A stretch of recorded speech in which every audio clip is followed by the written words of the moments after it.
साल में 2 बार नवरात्रि का पर्व आता है और इसे बहुत ही धूमधाम से मनाया जाता है। प्रतिपदा तिथि पर कलश स्थापना से शुरू होने वाला यह पवित्र दिन 9 दिनों तक चलता है, जिसके बाद नवमी तिथि पर कन्या पूजन के साथ इसका समापन किया जाता है। अब इसमें छोटी कन्याओं को माता का स्वरूप मानकर उनकी पूजा की जाती है और दक्षिणा देकर आशीर्वाद लिया जाता है। वहीं साथ ही कन्या पूजन में एक बालक का होना भी बेहद जरूरी होता है। लेकिन क्या आप जानते हैं कि आखिर ऐसा क्यों है? तो चलिए अब आपको आगे की वीडियो में हम बताते हैं।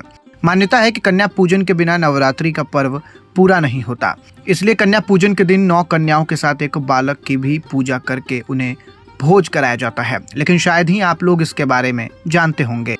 आपको बता दें, नवरात्रि में जिस तरह से कन्या पूजन के बिना माँ की उपासना अधूरी रह जाती है, ठीक उसी तरह से अगर कन्या पूजन में बालक न हो तो कन्या पूजा पूरी नहीं होती। क्योंकि नवरात्रि में कन्या पूजन में कन्याओं को 9 देवियों का स्वरूप माना जाता है और बालकों को भैरव बाबा और हनुमान जी का रूप मानते हैं।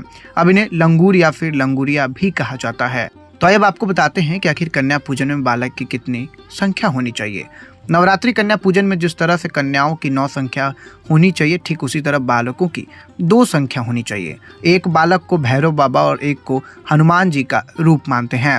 वहीं भैरव को माता रानी का पहरेदार भी माना गया है। अब कन्या पूजन में 2 साल से लेकर 10 साल तक की कन्याओं को शामिल किया जाता है, जिन्हें उनके उम्र के हिसाब से देवी का रूप माना जाता है।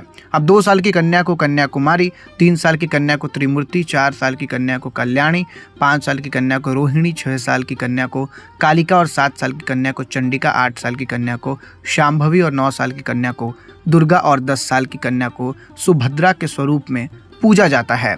अब इसके साथ एक छोटे बालक की भी भोज कराने का प्रचलन है और बालक भैरव बाबा का स्वरूप होते हैं। तो दोस्तों, फिलहाल इस वीडियो में इतना ही। आपको ये जानकारी कैसी लगी हमें कमेंट में लिखकर जरूर बताइएगा।